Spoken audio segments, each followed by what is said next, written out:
Welcome to the second watch with Rod Babers. This is On Texas Football. I'm Bobby Burton, joined by none other than Rod Babers. Rod spent his Sunday morning watching the Texas game a second time and is here to give us his inside the huddle type of take on what exactly went on yesterday in the Cotton Bowl. Each and every week, Rod does this with every game.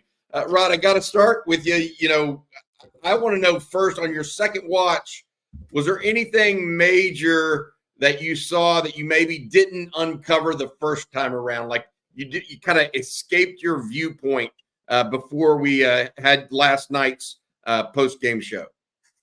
No, not necessarily. I mean, I think I understood all the kind of broad strokes and the kind of the broad angles and narratives coming out of this game. But when you go back and watch the film, that's when you get all the details. The very, very like take the Matthew Golden, right? The touch, that double pass, right? And got almost nearly a touchdown. Gunnar Helm makes a Randy Moss style catch and goes up and gets it. But on the first one, you go back and watch and you realize he's got his gloves on. Go back and watch the second one, you realize like, oh, he doesn't have his gloves on.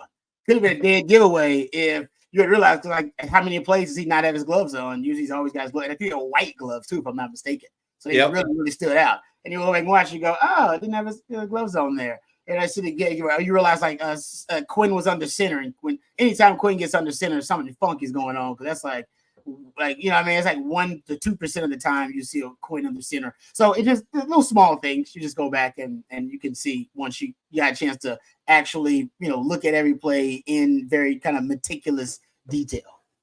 Excellent stuff, Rod. All right, I tell you what, today we're going to break it down into offense and defense. Rod is giving me the things that he wants to talk about. And the first one you have on your list, Rod, is unlocking the Texas run game, because that seemed to be what happened in that second quarter. Yeah. What was it that kind of got that thing going, in your opinion, versus what was happening in the first quarter where the Sooners had pretty much shut down the Texas offense altogether? Yeah, I mean, Sark was troubleshooting with the run game in the first quarter. And usually, we talked about this with Sark. Sark in big games has a tendency to lean on the pass game early on, wants to open up with the pass. And also this season, he's had a tendency to want to open things up with the pass. Why wouldn't you? Third year starting quarterback. And even with Arch in his second start, they had a high early down pass rate. But when your quarterback's off a little bit, all right, you got to start thinking about, okay, now I got to lean on other elements of my offense. So I think for Sark in this game, he was trying to figure out a way, troubleshooting, how do I spark this Texas run game, because nobody anticipated Quinn looking a little bit rusty, early on. And what he figured out was the over pursuit and the fast flow of the linebackers of Oklahoma. He used the split zone, the split wide zone to basically work as a counter against their fast flow. Because you go look at the first 3 run plays they had of the game, they're pulling linemen on 2 of those 3 plays, right? They're pulling, and you can tell one of the reads, something that Oklahoma was really prepped on. Those pulling linemen took them right to the football, and they did not. There was no indecision. They were fast flow to the football. So the zone concept says you don't have any pulling offensive linemen, no zone concepts. And the only misdirection is the split flow by Helm most of the time. And then they figured out that they had the cutback available. Then I think that was more of the running style of the running backs. Not sure if that's a short choice or if that's Sark, but they had the cutback available. And that really was the key, the patience and the vision on the split wide zone. You go look at, they had 3 run plays. Well, actually, I had 4 run plays over 10 yards in this game, right?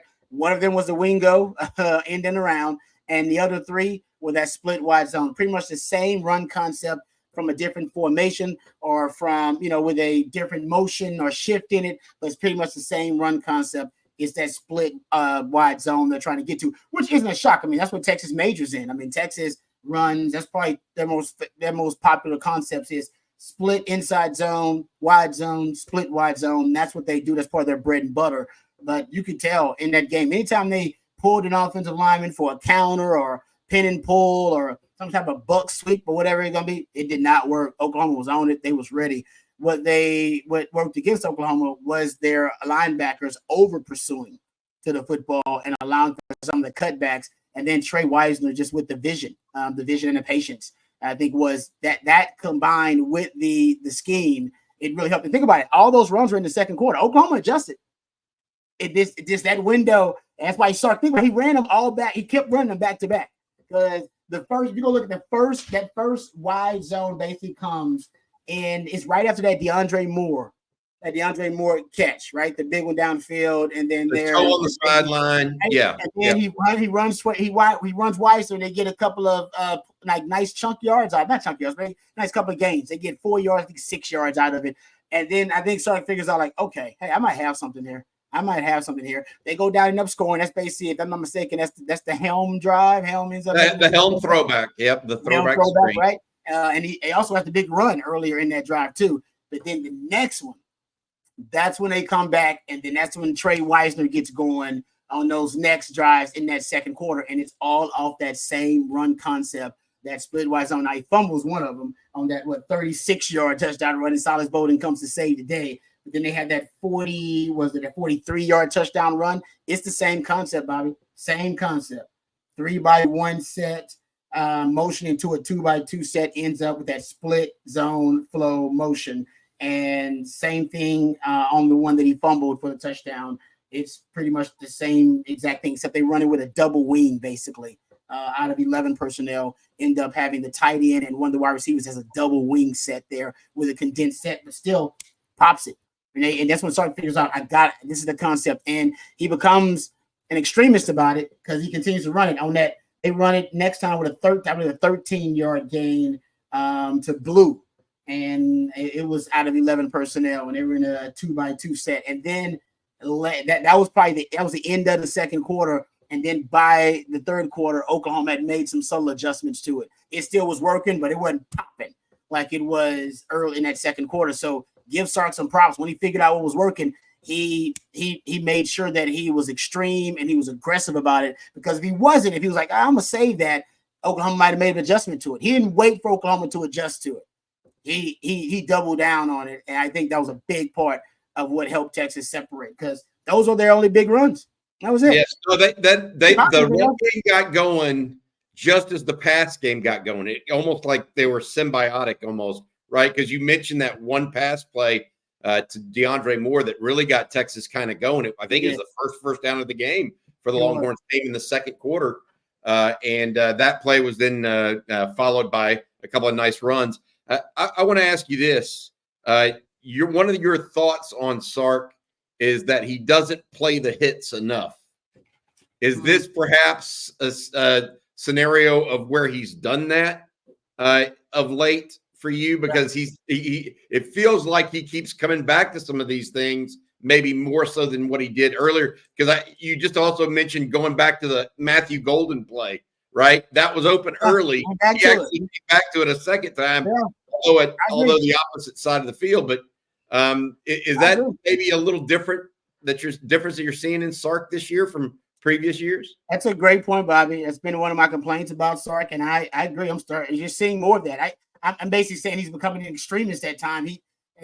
He wants too much moderation and balance in his offense. And I think we've seen that this year in the passing game, right?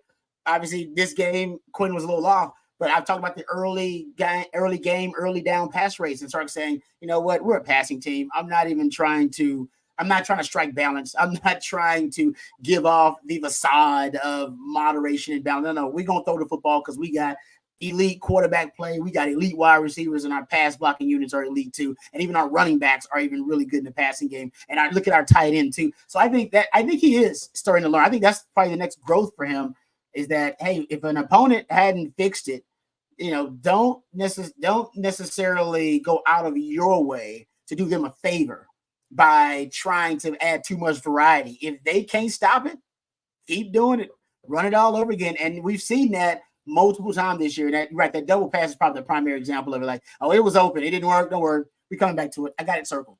That's good stuff. I mean, look, I do agree. That run game really opened up and created two big plays in the second quarter, right? Two game-changing plays. Both Wisner runs, one which was recovered by Bolden, and the other one that I thought it was funny because Wisner covered the ball going into the end zone on the second one. That's Lessons. how you learn, right? You learn. Yeah.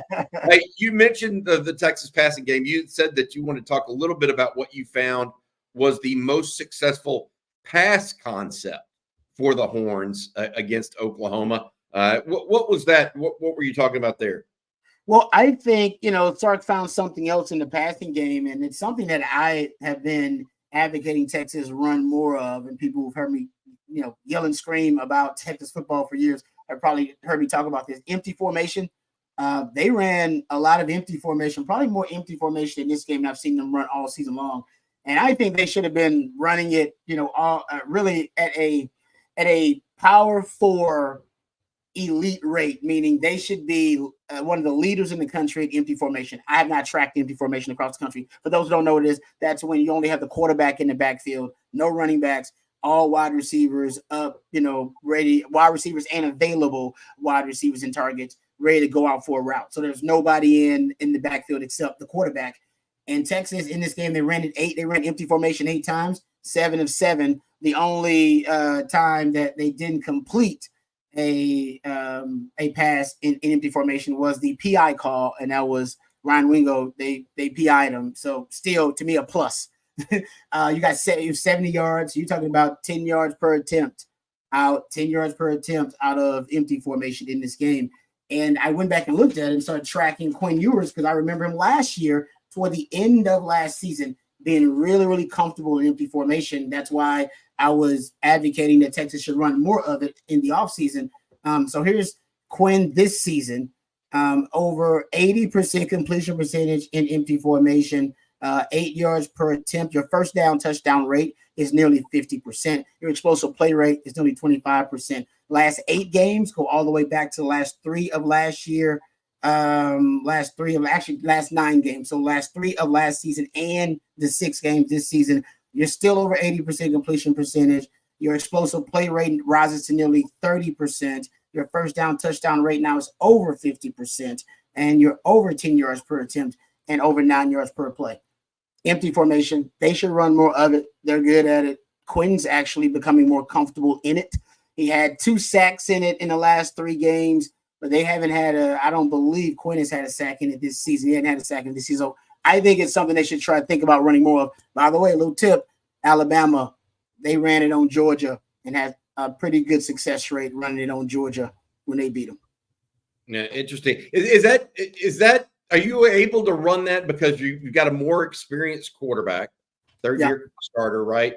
And you have enough receivers to do it, and the offensive line may be able to hold up a little bit better. Than your average offensive line. Are those the components that it really requires, in your opinion? Yep, I think all those things are pluses.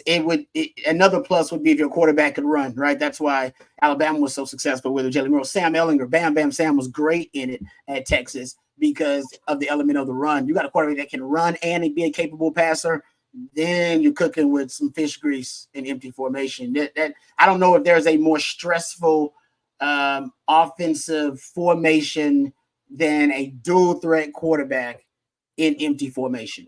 A true dual threat, one that actually can throw the football. I don't know if there's anything more threatening and more stressful on a defense than that. Because it just spreads them all out. Oh, man. And, yeah, you kind of pick and pop, right? Whichever way you want to go. All right, so that empty formation along with the split wide zone run, 2 of the components that really help Texas on offense. Rod, you wanted to switch gears and talk defense next. And the first thing you told me to talk about is how you thought in yesterday's game, Pete Kwiatkowski and Johnny Nansen came up with a scheme and broke their major tendencies in this game to kind of confuse the young quarterback, Mike Hawkins. What did you mean by that? What did the Longhorns, in your eyes, do to get that accomplished? Well, I thought that Johnny Nansen and PK would blitz more. That was one of my predictions. And you got a young quarterback. Why give him time back there? He's got allowing his play first true freshman to start the Texas OU game for Oklahoma. And, he's going up against a really good defense. Their offense is limited because of all the injuries. Why give him time? He had an average, I think, time to throw around 3.3 seconds. So they decided, and I agreed, hey, sometimes we got to speed up his clock. We want to put more on his plate, give him more to process. The assumption is he's going to be a one read and abandon the pocket type of quarterback. And I think that pretty much held, right? That held true.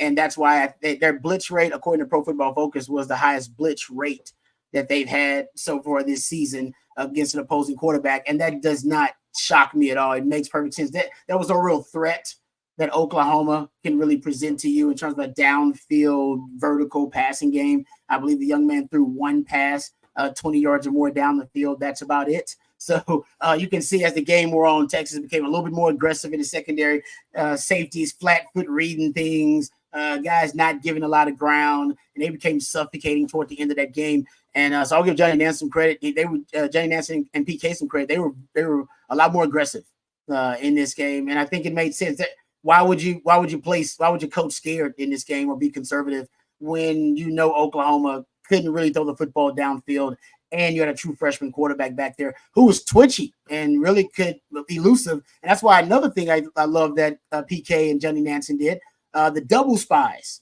Yeah, it was one thing to put one spy on him. I think they watched enough film and went, man, one spy on this dude, he may juke you.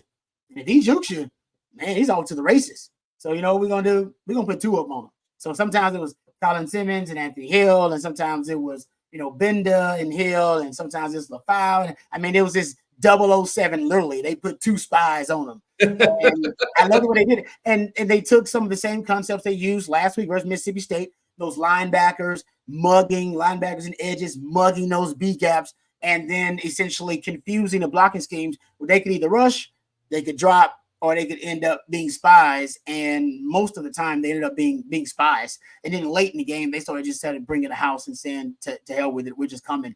And they made a lot of plays. But I love that versatility. And I love the versatility right now, the way they're using Anthony Hill and Colin Simmons. I mean, I know they play different positions, but both of them are being used as positionless players.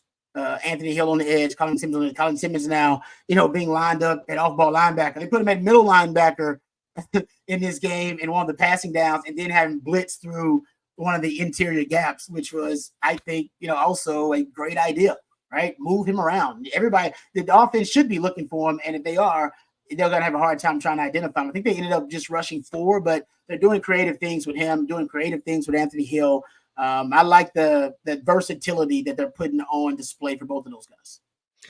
I look at it, and when you start talking about moving people around, you do that when the players are special. Yep. Right. And that's how you become a better team, is you get your best players more involved and more opportunities. Anthony Hill yesterday, certainly one of those 11 tackles, 2 sacks, 3.5 tackles for loss, a forced fumble. Colin Simmons was all over the place, including multiple stops of the quarterback in open space, getting around blocks, etc. Texas, Rod, and I appreciate what you're saying. It feels like to me this defense has more playmakers today than they've had in a long, long time. Like true playmakers. Yep. At every level. What's that? Every level. Every level. Yep. Yeah. And that feels interesting. What about the gap integrity when they rushed? Did you feel like they did a good job? Because I felt like there were a couple times Hawkins got out, but it wasn't egregious, right? I felt like they did a pretty good job of him in. Obviously, the numbers speak to it. They barely got over 200 yards of total offense yesterday. You think Texas did a good job there? Yeah, if you want to be nitpicky, you can say they got to the edge a little bit on Texas. Yeah, in the run game. Yeah, they got around the edge on Texas. I almost felt like it was by design, though. I felt like Trey Moore was crashing down at times or squeezing down the edge. I mean, like I said, I don't know for sure because I don't know the scheme, but I'm with you. There were a few times where they actually got around the edge in the running game and got some positive yards. And I think a lot of the times when I went back and tracked it, a lot of times when they got yards, they were playing too high. They were playing 2 deep safeties. And they stopped being as early on in the game. They were really aggressive, putting that Taft down, that linebacker depth a lot. As the game wore on, they dropped their safeties back and went, listen, these guys, I mean, the only thing that really can hurt us is somebody missing a tackle or them getting some cheap play down the field. They didn't really have enough explosive talent to really threaten Texas. even on the edges, Texas would run them down when they tried to run option plays and things like that. They just didn't have the skill talent. I think as the game wore on, the coaches understood that. And you see them go to almost a conservative approach when it came to coverages and putting extra bodies in the box. I mean, you don't want to say a prevent defense, but that's what it felt like at times, right? They just rushed guys and maybe had something, and then just had like an umbrella behind it, right? Pretty much. Yeah, they had some 3 high stuff too, and ran some inverted Tampa 2 stuff. They dropped guys back. They really did. Right? So they even went to their NASCAR dime toward the end of the game, just to have more speed out there to defend some of those concepts. So I understand they might have gotten some cheap yardage, but I don't think Texas was really emphasizing the stopping the run game at that point. All right, I got a couple more questions for you, Rod. This is a second watch again with Rod Babers. I'm Bobby Burton. You're listening to On Texas Football. Rod, I'm going to ask you about something you just mentioned. You didn't think Oklahoma had the explosive skill players to compete with Texas, or the explosive players to compete with Texas yesterday. Is there that big a talent gap right now between these two teams, or is Texas just further along in its rebuild or process right now than the Sooners? Can you tell? I just think offensively, and I've said it before, they may be on the verge of an offensive identity crisis if they don't do something drastic pretty soon. And Texas they've had that lasted for about 10 years for Texas. So it can last a while if you don't rectify it. But defensively, they're fine. I mean, they got a really great defensive coach. They got great defensive players. They got no offensive support. I mean, they could have kept that game close. I mean, even if, let's say, Silas Bowden doesn't fall on that fumble, that's a great Oklahoma play if Oklahoma recovers it. So that they're not that far behind at all defensively, but offensively, yeah, they got some ways to go. They got some problems, and they need to address it immediately before, like I said, that offensive identity crisis lasts a decade, like it did at Texas. That's interesting. So you're saying basically, look, it's not so much the players, because OU will recruit well. They've done it historically. Eventually, they will get guys that can go in there. But if you don't have the identity, then you're slipping a little bit. And Texas has an offensive identity that we just talked about a little bit. They're finding success repeatedly in a variety of ways, but some specific ways that really make the Longhorns jump to the top. All right, Rod, last thing I've got to ask you, as we look towards Georgia, now it's next week, and I know this is not part of the second watch, but I do want to ask you, is there anything you saw in yesterday's game that you want to see more of against Georgia? You mentioned the empty formation potentially being one of those. Anything else you saw or something you've seen earlier this year that you think Texas needs to keep in mind against the Bulldogs? Yeah, I mean, I haven't watched enough Georgia film to really start breaking that down. But I think for Texas, I'd want to see the run game still show up like it did versus Oklahoma. I think that's big for them. If that run game can really, become a formidable, dominating run game, and Oklahoma's a good defense, and then be able to close out opponents even when their passing game may not be clicking, that could be a scary thought for opponents going up against Texas. We know the passing game is elite, but we thought the running game was an average running game. Running game looked, better than average, and it looked like, Trey Wisner may be a little bit more compatible with the Texas run game in terms of, his vision and patience at times. So Trey Wisner may need to get more carries too, more touches. You think he's likely running back one at this point? He looked like it yesterday. Yeah, it looked like it for the last 2 weeks, actually. Last 2 games, I should say, for Texas, right? He's been the man. So it's a meritocracy. That doesn't mean Jaden Blue's not going to get his touches. He's going to get touches and targets as well. But obviously, Trey Wisner's role needs to expand a little bit, potentially. Oh, good. All right, Rod, thank you so much. Any final thoughts you had for today's second watch with Rod Babers? No, not much, man. Great win for Texas. I mean, when you can have an off game by your third-year starting quarterback and still blow a team out by 30 points, you're a damn good team, man. You see what's going on. You think there's something special going on right now? You do? Yeah, they're 6-0, and they're going to allow 3 touchdowns. There's something special going on. All right, that's it. That's good stuff there, Rod. All right, for Rod, I'm Bobby Burton. Thanks for listening to Second Watch with Rod Babers. Hook 'em.